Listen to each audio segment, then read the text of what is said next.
উপস্থিত সবার মুখ চকচকে হয়ে উঠেছে। ছবি সারার হাত চেপে ধরে বলল, ঠিক আছে আপু, তুমি যা বলবে সেটাই হবে। আবির্ভাবের খুশিতে নাগিন ডাস দিতে মন চাচ্ছে, তবে মনের মধ্যে আনন্দ মুখে প্রকাশ করলো না।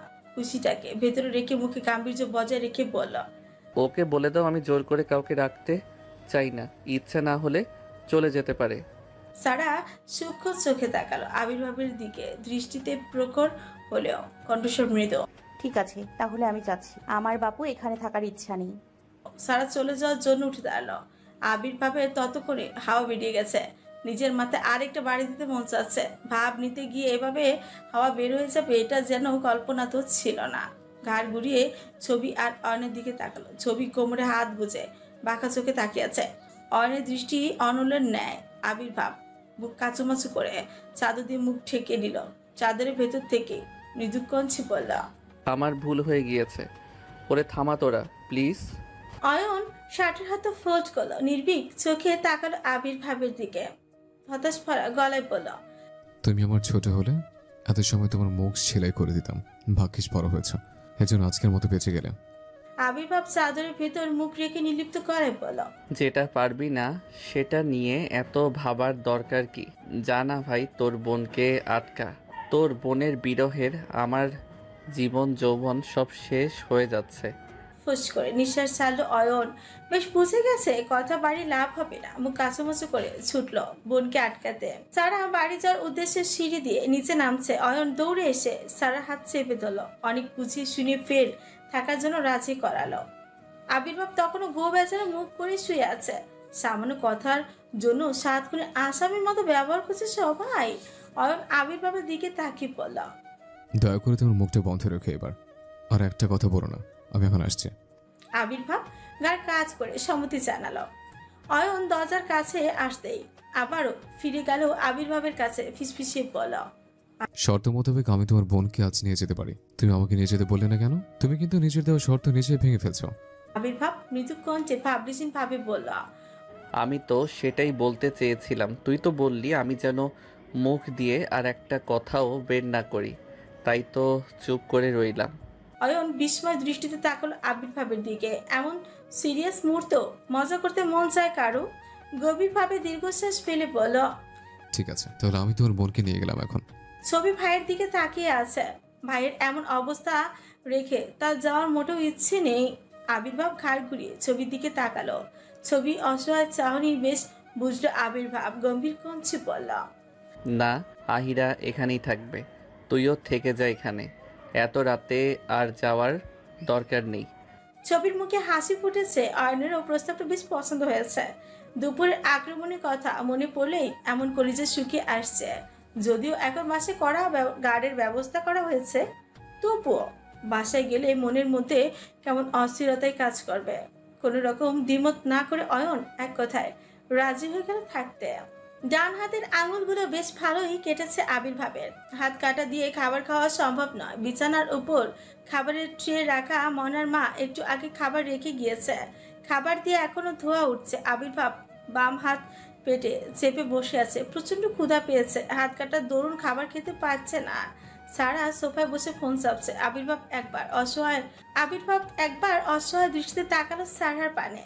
সারা প্রক্ষেপহীন ভাবে বসে আছে। বাধ্য হয়ে কাটা হাত দিয়ে খাবার খেতে বসলো। খাবারের হাত দিতে চোখ মুখ কুচকে নিল, প্রচন্ড ঝালা করছে।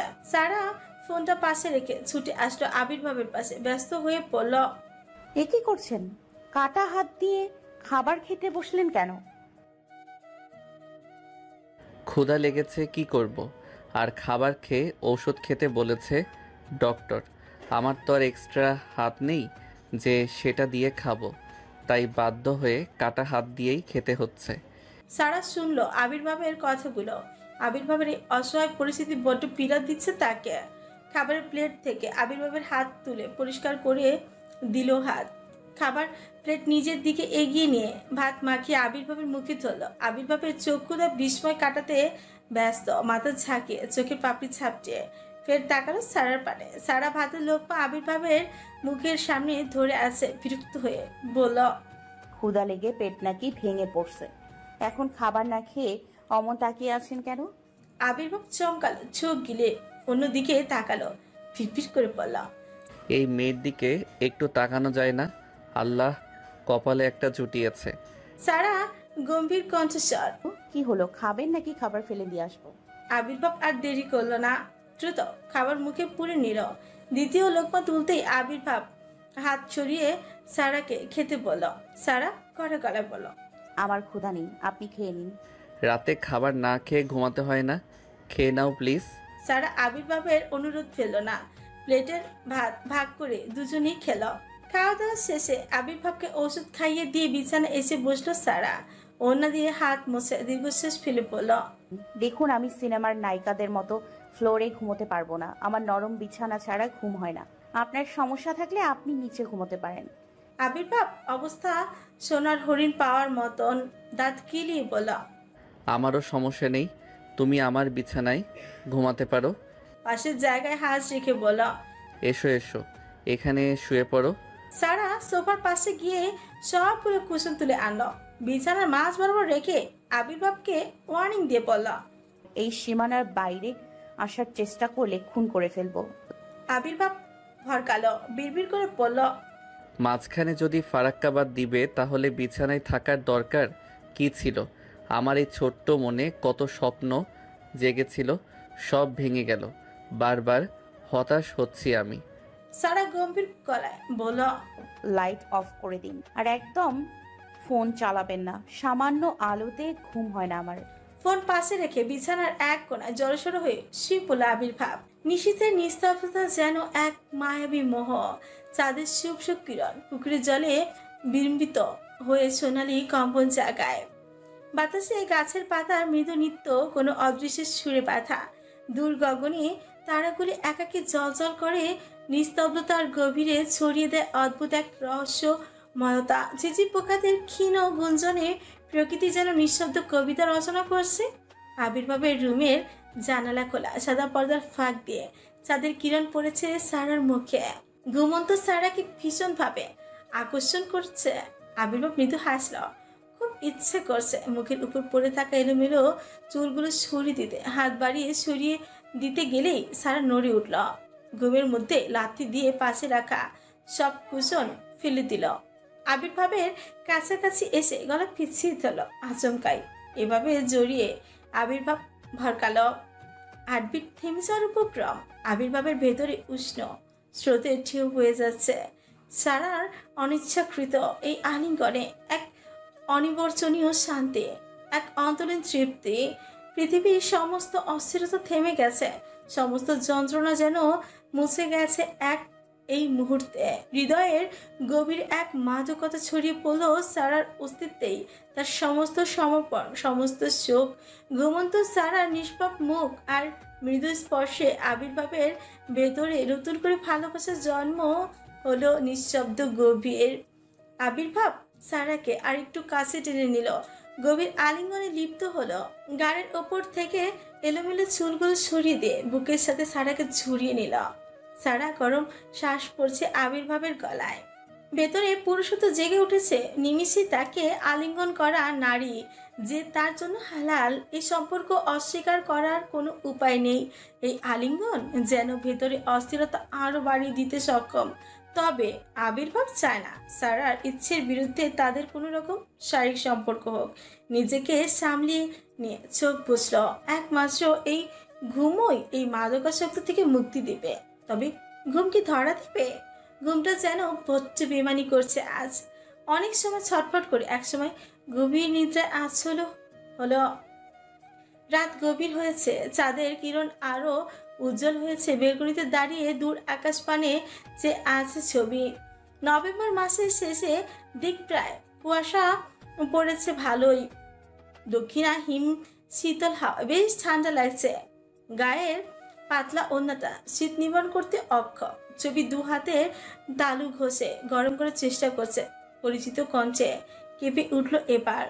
চাঁদ দেখার কমিটিতে যোগ দিয়েছো নাকি? এত শীতের মধ্যে এখানে একা দাঁড়িয়ে আছো কেন? তোমার ভিলেন ভাইয়ের সাথে যুদ্ধ করে থেকে গেলাম, আর তুমি আমাকে সময় না দিয়ে চাঁদ দেখে সময় কাটাচ্ছ? ছবি ঘাড় ঘুরিয়ে তাকালো অয়নের দিকে। ট্রাউজারের পকেটে হাত গুজে দাঁড়িয়ে আছে। ছবি কড়া গলায় বলল, একদম আমার ভাইকে ভিলেন বলবেন না। বাপরে, ভিলেনকে ভিলেন বলা যাবে না? না, আমার ভাই ভিলেন না। আচ্ছা বাবা, বলবো না, রুমে চলো এখন। এখানে বেশ ভালো লাগছে, একটু দাঁড়ান না। অয়ন ছবিকে পেছন থেকে জাপটে জড়িয়ে ধরল। ছবি কেমন অস্থিরতা কাজ করছে, খারাপ লাগছে? একদম না। অয়ন একমাত্র পুরুষ যার সংস্পর্শে আসলে ছবির অন্যরকম অনুভূতি হয়। অয়ন চিবুক নামে ছবির ঘাড়ের কাছে ঠেকালো, নিঃশব্দ কঞ্চে ফিসফিসিয়ে বলা, পূর্ণিমার কিরণের ন্যায় আমার জীবন আলোকিত করেছে তুমি। তোমাকে ছাড়া একটা রাত যেন 100 বছরের মতো কেটেছে আমার। এই চাঁদ, এই আকাশ, লক্ষ কোটি তারা মাতাল হাওয়াকে সাক্ষী রেখে বলছে আমার কিশোরী বধুর মায়ে আসক্ত হয়েছে আমি। ভীষণ ভালোবেসে ফেলেছি তোমাকে। ভালোবাসা শব্দটি ছোট্ট হলেও এর গভীরতা বুঝে ছবি। ভালোবাসার কাঙাল মেয়েটি ভালোবাসার কথা শুনলে কেঁপে উঠল, যেন শরীরের উপর দিয়ে ঝড়ই বয়ে যাচ্ছে। অয়ন হাত আলগা করে ঘুরিয়ে সামনের দিকে করে নিল। ছবির চোখ ভিজে উঠেছে, সিক্ত নয়নে তাকালো অন্যের দিকে। তর্জনী আঙুল দিয়ে চোখের পানি মুছিয়ে দিতে ব্যস্ত হয় অয়ন। মৃদু হেসে বলে, এই কাঁদছো কেন? তোর চোখের পানি এই অয়নের হৃদয় ভেঙে চুরমার করে দেয়, সেটা কি তুমি বোঝো না? ছবির কান্নার গতি আরো বাড়লো। মুহূর্তের মধ্যে জাপটে জড়িয়ে ধরল অয়নকে। অয়নও আগলে নিয়েছে তার ভালোবাসার মানুষকে। ছবির চোখের পানিতে অয়নের টি শার্টের বুকের অংশ অনেকখানি ভিজে উঠেছে। অয়ন ছবির মাথা তুলে সোজাভাবে দাঁড় করিয়ে দিয়ে পাজা কোলে তুলে নিল। আচমকা কোলে তুলে নেওয়ার ভরকালো ছবি। কিছু বলার জন্য মুখ খুলতে গেলে অয়ন থামিয়ে দেয়। শ্শ্, একদম কথা বলবে না। আজ রাতটা শুধু আমার সব রকম পাগলামো সহ্য করতে হবে তোমাকে। অয়নের কণ্ঠস্বর নিঃস্বার্থক। ছবি আর কথা বলে না, মায়াবী চোখে চেয়ে থাকলো অয়নের পানে। অয়ন ছবিকে কোলে নিয়ে ধীরে ধীরে রুমে প্রবেশ করলো। বিছানা শুয়ে দিয়ে নিজেও ছবির পাশে শুয়ে পড়ল। চিত হয়ে শুয়ে আছে দুজনেই। ছবির শ্বাস প্রশ্বাস দ্রুত পড়ছে। অয়ন শক্ত করে আঙুলে আঙুল গুজে রেখেছে। অয়ন তাকালো ছবির দিকে, ফিসফিসিয়ে বলল, এই দূরত্বতায় এভাবে হাঁপাচ্ছ? গভীরভাবে ছুঁয়ে দিলে কি করবে? ছবি কথা বলে না, হাত দিয়ে মুখ ঢেকে নিল। এই লোক আজ প্ল্যানিং করে এসেছে তাকে লজ্জা দিয়ে মেরে ফেলবে। অনেক ঠোঁট কামড়ে হাসছে, চোখে মুখে দুষ্টুমির রেখা আহ্লাদি স্বরে বলা, তোমাকে অসুস্থতে ফেলতে চাই না। তুমি হয়তো এখন আমাকে স্বামী হিসেবে মেনে নিতে পারছো না। যাকে আমি রোজকার মতো আজও সোফায় গিয়ে ঘুমাচ্ছে। অয়ন বিছানা ছেড়ে উঠতে গেলে ছবি হাত চেপে ধরল। অয়ন মৃদু হাসল। ছবি সম্মতি পেয়ে নিজেকে বাসি দিতে ইচ্ছে করছে ভালোবাসার ভেলায়। কিছুটা ঝুঁকে ছবির উপর আছোয়া হলো হাত দিয়ে সরিয়ে দিল কপালের উপর পড়ে থাকা অগোছালো চুলগুলো। আলতোভাবে উষ্ঠ ছোঁয়ালো কপালে, আঙুলে আঙুল গুজে হাত টেনে আনলো নিজের কাছে। প্রতিটি আঙুল ঠোঁট ছোঁয়ালো। অয়নের ছোঁয়ায় ক্ষণে ক্ষণে কেঁপে উঠেছে ছবি। অয়ন তর্জনী আঙুল ছোঁয়ালো ছবির ঠোঁটে। ছবি কাঁপুনি বেড়েছে দ্বিগুণ। শ্বাস প্রশ্বাস অতি দ্রুত। অয়ন অধরে অধর ছোঁয়ালো, ঠোঁট ফাঁকা করে কামড়ে ধরল উষ্ঠ যুগল। গায়ের কামিজটা পেট থেকে বেশ খানিকটা দূরে সরে গেছে। উন্মুক্ত পেঁচে অয়নের হাত বিচরণ অবিরত। কিছুটা সরে এসে ঠোঁট ছোঁয়ালো পেটে। ছবির উষ্ঠ স্পন্দিত ক্রমাগত। কাঁপা কাঁপা স্বরে বলল, প্লিজ লাইট অফ করুন। শুনল না অয়ন, নিঃশব্দ কঞ্চে বলল, হুম, দেখবো আমি আমার বউকে। একটানে ছবিকে নিজের বক্ষে বন্দি করে নিল। গাড়ির চুল ছড়িয়ে নেকে স্মেল নিল কিছু সময়। নিজের টি শার্ট করে ছুঁড়ে ফেলে মেঝেতে। ছবিকে শুয়ে দিয়ে মিশে গেল এক পবিত্র ভালোবাসায়। ঘড়িতে রাত 3:12। ছবি চাদর টেনে উন্মুক্ত শরীরটা ঢাকার চেষ্টা করছে। শ্বাস প্রশ্বাস গতি দ্রুত। অয়ন উঠে বসল। ছবিকে টেনে বুকে আগলে নিতে ব্যথায় ফুপিয়ে কেঁদে উঠল। অয়নের অপরাধ বোধ জেগে উঠেছে। ফিসফিসিয়ে বলল, সরি জান। ছবি তখনও ফুপিয়ে কেঁদে চলেছে। অয়নের বুকে মুখ গুজে শক্ত করে জড়িয়ে ধরল। ভেজা কঞ্চে বলল, আমাকে কখনো ছেড়ে দিবেন না, কথা দেন আমাকে। কখনো না, আমি মরে যাবো তোমাকে ছাড়া। ছবি ব্যস্ত হাতে অয়নের মুখ চেপে ধরল। কড়া কণ্ঠে বলল, একদম এসব বাজে কথা বলবেন না। ঠিক আছে, বলবো না। জান, খুব কষ্ট হচ্ছে কি তোমার? আমি ব্যথা পেয়ে কাঁদছি নাকি? তাহলে এই দিনটা নিয়ে একটা মেয়ের কত স্বপ্ন থাকে, আজ আমার স্বপ্ন পূরণ হয়েছে, আমি তো খুশিতে কাঁদছি। আয়নার সামনে দাঁড়িয়ে ভেজা চুল ঝাপটে শুকানোর চেষ্টা করছে অয়ন। ছবি বিছানার মাঝ বরাবর গোমরা মুখে বসে আছে। অয়ন আর চোখে তাকাল ছবির দিকে। গলায় পেঁচানো তোয়ালেটা ড্রেসিং টেবিলের উপর রেখে ছবির পাশে এগিয়ে গেল। ছবি অয়নের দিকে তাকাতে মুখ ঘুরিয়ে নিল। অয়নের মুখে দুষ্টু হাসছে। ছবির কোল ঘেঁষে বসে গলা পেঁচিয়ে ধরলো আহ্লাদের স্বরে বলল। কি হয়েছে? আমার মহারানীর মুখ গোমরা কেন? ছবি শান্ত স্বরে বলল। কিছু হয় নাই। হয়েছে তো, বলো না জান, কি হয়েছে? ছবি মুখ ঘুরিয়ে অয়নের সামনাসামনি বসলো, ঠোঁটের কোনায় হাত রেখে বলল। এসব নিয়ে আমি বাইরে যাব কি করে? ইস, এত কাটলো কি? ঢং। অয়ন ফিক করে হেসে দিল। হাসি থামিয়ে বলুন না কিভাবে বাইরে যাব। অয়ন উঠে দাঁড়ালো, ড্রেসিং টেবিলের উপর থেকে লিপস্টিক এনে ছবির ছোটে সযত্নে লাগিয়ে দিল। লিপস্টিক দেওয়ার দরুন কাটা জায়গাটা জ্বলছে, ব্যথায় চোখ মুখ কুচকে নিল ছবি। অয়ন ফু দিয়ে জ্বালা কমানোর চেষ্টা করছে। ছবি পিটপিট করে চোখ খুলো। অয়নের ঠোঁট জোড়া, তার ঠোঁটের সংস্পর্শে মুহূর্তেই মনে পড়ে গেল রাতের মুহূর্ত। লজ্জায় আড়ষ্ট হয়ে অয়নের বুকে মৃদু ধাক্কা দিয়ে পিছনে সরিয়ে দিল। মাথায় ঘোমটা টেনে বিছানা ছেড়ে উঠে দাঁড়ালো। অয়ন নির্বিক কণ্ঠে বলল। কোথায় যাচ্ছ? ভাইয়ের রুমে। ভাইয়ের শরীর কেমন আছে যাই গিয়ে দেখে আসি। একদম না, নিজে তো নিরামিষ, আবার অন্যের প্রেমে বাধা দিতে যাচ্ছ। এখনো সকাল হয় নাই, পুরোপুরি যেও না বলছে। ছবি কোমরে দুই হাত থেকে গাল ফুলিয়ে বলল। আমি কার প্রেমে বাধা দিলাম? তোমার ভাই কি রুমে এক আছে নাকি, যে তুমি যখন তখন রুমে হুটহাট করে ঢুকে পড়বে? আমার ভাই আপনার মতো অসভ্য নয়। সবাইকে নিজের মতো ভাবেন কেন? অনেক চক্ষুতে বড় বড় হয়ে গেল। ইচ্ছে করছে দেয়ালে মাথা ঠুকে সব স্মৃতি মাথা থেকে মুছে ফেলতে, তবে কোনো রিয়াকশন না করে চোখ গিলে জোর করে হাসার চেষ্টা করছে। ঘাড় নেড়ে বলল। আচ্ছা যাও। ছবি ফিংচি কেটে রুম থেকে বের হয়ে গেল। দূর থেকে আজানের প্রতিধ্বনি ভেসে আসছে, পাখির কিচিরমিচির শব্দ জানান দিচ্ছে সকাল হতে আর বেশি দেরি নেই।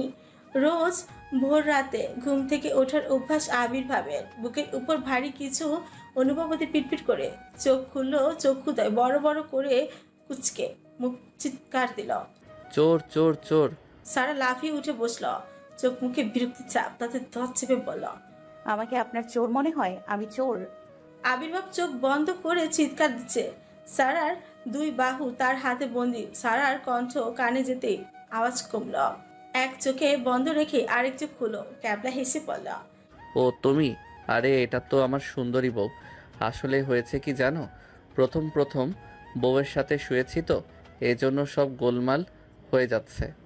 আবির্ভাব দাঁত কিরিয়ে হেসে সারার তুতিতে হাত রাখল। সারা মুহূর্তে ঝামটি মেরে দিয়ে হাত ছড়িয়ে দিল, ওতে ধর চেপে পড়ল। অসভ্য লোক কোথাকার! আমার এখানে থাকাটাই ভুল হয়েছে। আমার সকালের ঘুমটা আজ নষ্ট হলো। পাশের কুশন তুলে ছুঁড়ে মারল আবির্ভাবের মুখের উপর। দুই হাত দ্বারা খামচে ধরল আবির্ভাবের চুলের গোছা। মুহূর্তের মধ্যে পুরো রুমে দশ নচ অবস্থা। বাড়ির ছিঁড়ে তুলো মাঝে মেঝেতে গড়াগড়ি খাচ্ছে। ঘন চুলের মাঝে আটকে আছে তুলোর আবরণ। কালো টি শার্টের বিশ্রী অবস্থা। মেঝেতে সন্ন্যাসীর মতো বসে আছে আবির্ভাব। গত 1 ঘন্টা যাবৎ যুদ্ধের পর ক্লান্ত হয়ে মেঝেতে বসে পড়েছে সে। কথা নেই, মুখে আছে শুধু হতাশার চাপ। যে কেউ দেখে বলবে তুলোর গাদিতে গোসল করে উঠেছে। সোফায় বসে হাঁপাচ্ছে সারহা, হাতের মুঠো আটকে আছে এক গোছা চোল। হাতে উঁচে সামনে ধরে বিজয়ী হাসি হাসল। সোফা থেকে উঠে ভাত চিপে চিপে আবির্ভাবের পাশে গিয়ে হাঁটু গেড়ে বসলো। ঠোঁটের কোনায় বাঁকা হাসি, ছোটে বিজয়ের বিদ্রুপ সুরে বলল। তা মিস্টার চৌধুরী, বউয়ের সাথে প্রথম রাতটা কেমন কাটলো? আবির্ভাব ভাবলেছেন ভাবে বসে আছে, কথা বললো না, একই ভাবে বসে থাকলো। সারা ফু দিয়ে মুখের উপর পড়ে থাকা তুলোগুলো সরিয়ে দিয়ে ফিক করেই হেসে দিল। অস্পষ্ট স্বরে আওড়ালো। সংসার করার শখ মিটছে নাকি এখনো আছে? হ্যাঁ। আবির্ভাব নড়ে ছেড়ে বসলো, মাথায় আটকে থাকা তুলোগুলো ছেড়ে সারাকে এক টানে নিজের দখলে নিয়ে নিল।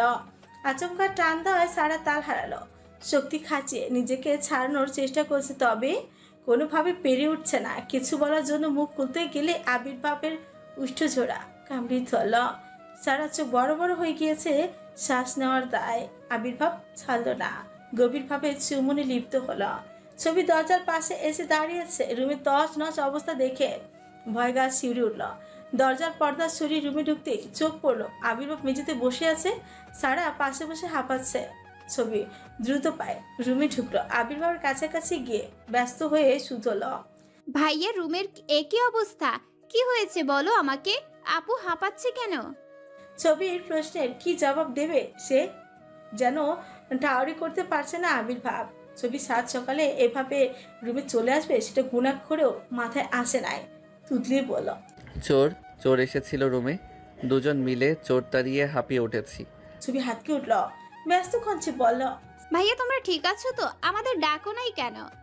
আমরা একদম ঠিক আছি। আমার রণচণ্ডী বউ থাকতে কিছু হবে না। সারার আগে হিসিস করছে। আবির্ভাব ট্রাউজারের পকেটে হাত গুজে একে বেঁকে সারার পাশে গিয়ে দাঁড়ালো। ঠোঁটের কোনো দুষ্টু হাসে, মুখ নামিয়ে সারার কাঁধের কাছে সাথে চিবুক ঠিকই ফিসফিসিয়ে বলল, আজ আমার বোনের জন্য ছেড়ে দিলাম। আবির্ভাব চৌধুরীর সাথে পাঙ্গা নিতে এসো না। যতবার আমাকে ছেড়ে যাওয়ার কথা বলবে, শাস্তিটা ঠিক এমনই হবে। ফের যদি চলে যাওয়ার কথা বলো, তাহলে ধরে নিব আমার বউয়ের আদর দরকার। সারার আগে ফুসছে, ইচ্ছে করছে গলা টিপে এক্ষুনি শেষ করে দিতে। ছবি রুমে না থাকলে কয়েক ঘা বসিয়ে দিত, তবে ছবির সামনে হাতাহাতি কয়টা ভালো দেখাবে না, এই জন্য নিজেকে সংযত করলো।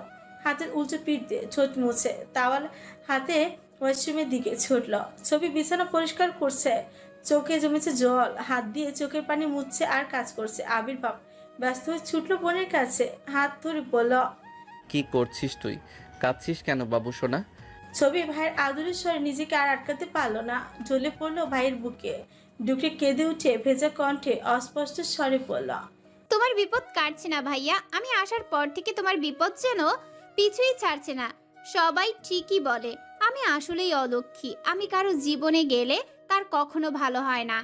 আবির্ভাব বোনের মুখ চেপে ধরল, মৃদু থমকে বলল, একদম এসব কথা বলবি না। তুই আমার পৃথিবী। এসব কথা যে বলবে, তার কথা বলার শক্তি আমি কেড়ে নিব। আমি তোর কান্না সহ্য করতে পারি না বাবু সোনা, একদম কাঁদবি না। ছবি কান্না থেমেছে। আবির্ভাবকে সোজা হয়ে ঝেড়ে দাঁড়ালো, চোখের পানি মুছে বলল, তুমি ফ্রেশ হয়ে এসো, আমি নাস্তা বানিয়ে দিচ্ছি, একসাথে খাবো সবাই। একদম না, রান্নাঘরে ঢুকবি না। তোর কলেজে সকল হোমওয়ার্ক সেরেছিস তো? আমি কাল সব কমপ্লিট করে রেখেছি, ওসব নিয়ে তুমি ভেবো না তো। কাল তুমি আমাকে রান্না করিয়ে খাইয়েছো, আজ আমি তোমাকে খাওয়াবো। তুই ছোট এখনো, তোকে রান্নাঘরে যেতে হবে না। বাসায় রান্নার লোক আছে, ওরা করবে রান্না, তুই হাত পুড়িয়ে ফেলবি। রোজ রোজ ওদের রান্না তো খাও, আজ না হয় আমার রান্না খেলে। আর তাছাড়া আমার রান্না করে অভ্যাস আছে, হাত পোড়াবো না।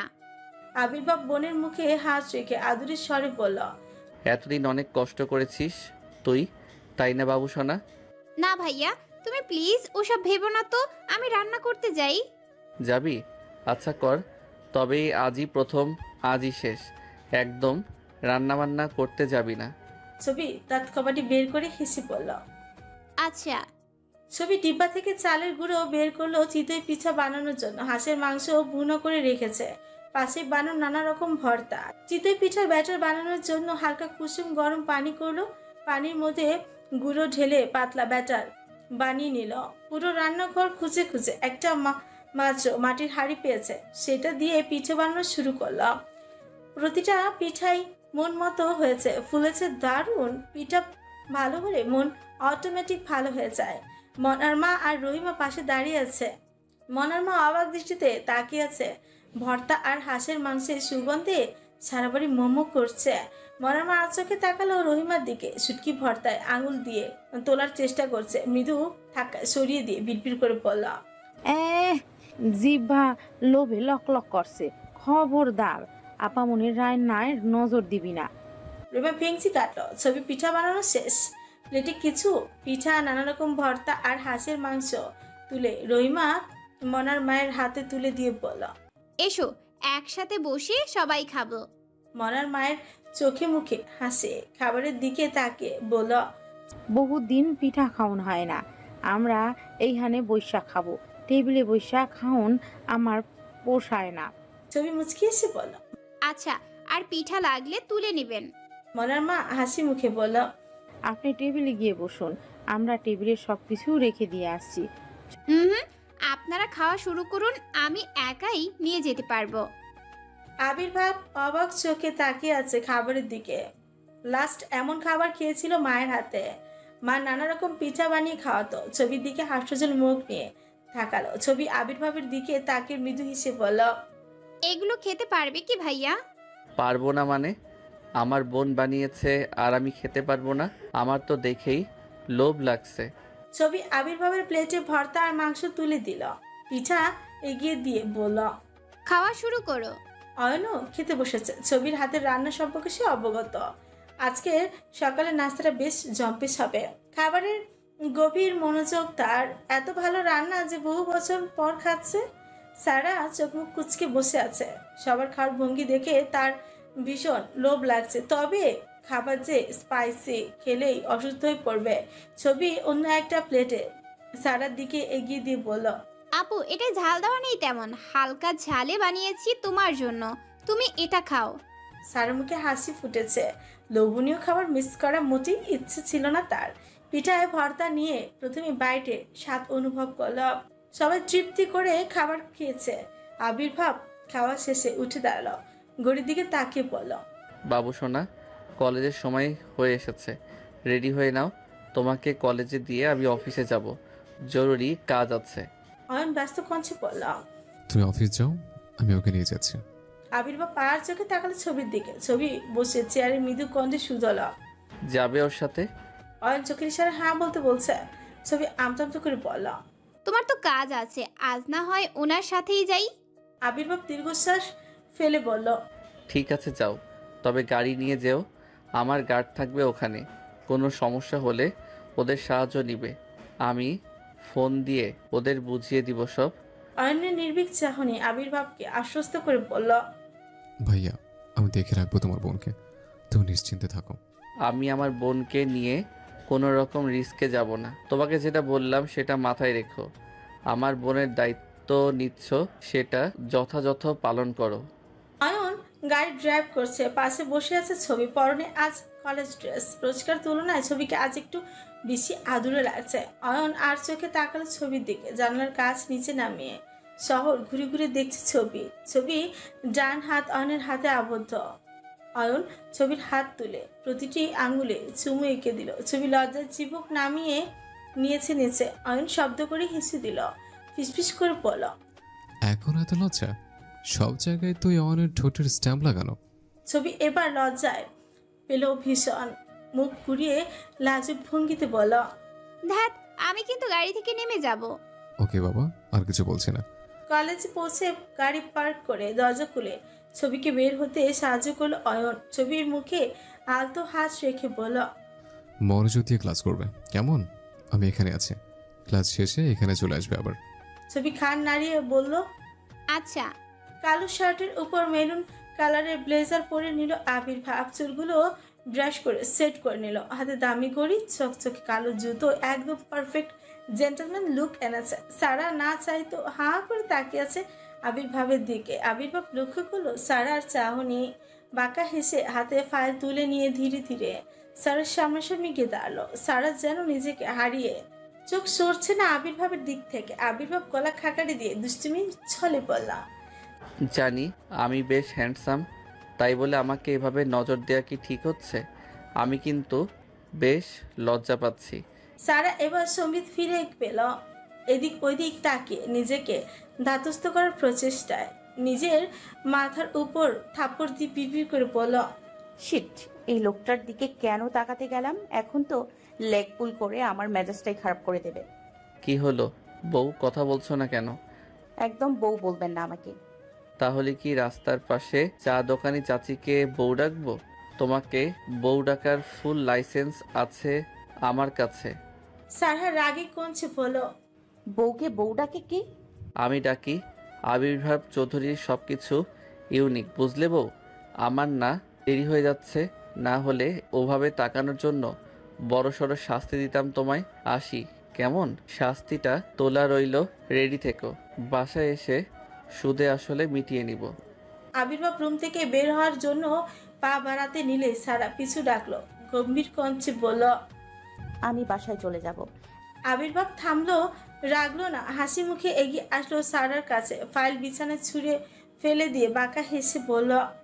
বউ এত রোমান্টিক হলে তো জ্বালা, অফিসে যেতেও দেরি হয়ে যায়। আচমকাই সারাকে টেনে বুকের সাথে মিশিয়ে নিল, দেয়ালের দিকে এগিয়ে নিয়ে চেপে ধরল। বেশ কিছু সময় গভীরভাবে চুমনে লিপ্ত হলো। ছালো কয়েক মিনিট পর সারা হাঁপাচ্ছে, অনবরত গালি দিয়ে রাগী কঞ্চে বলল। একদম আমার কাছে আসবে না, আমি বাড়ি যাব। আবির্ভাব এগিয়ে এসে বলল। আবার চুমু লাগবে, বুঝেছি। সারা তুতলিয়ে বলল। না, লাগবে না। আমি কোথাও যাব না, এখানেই থাকবো। আবির্ভাব তর্জনী আঙুল তুলে ঠোঁট মুছে সারার কানের কাছে ফিসফিসিয়ে বলল। লিপস্টিক চেঞ্জ করেছো বউ? টেস্টটা দারুণ। ব্র্যান্ডের নাম বলো। মলে যতগুলো থাকবে সব নিয়ে আসবো। অসভ্য লোক কোথাকার, আপনি যাবেন নাকি আমি বের হয়ে যাব রুম থেকে? আবির্ভাব ঠোঁট কামড়ে হাসছে, ফাইল হাতে নিয়ে বলল। যাচ্ছি তো, তবে খুব তাড়াতাড়ি ফিরে আসবো। রেডি থেকো। বাকি রোম্যান্স বাসায় এসে সারবো।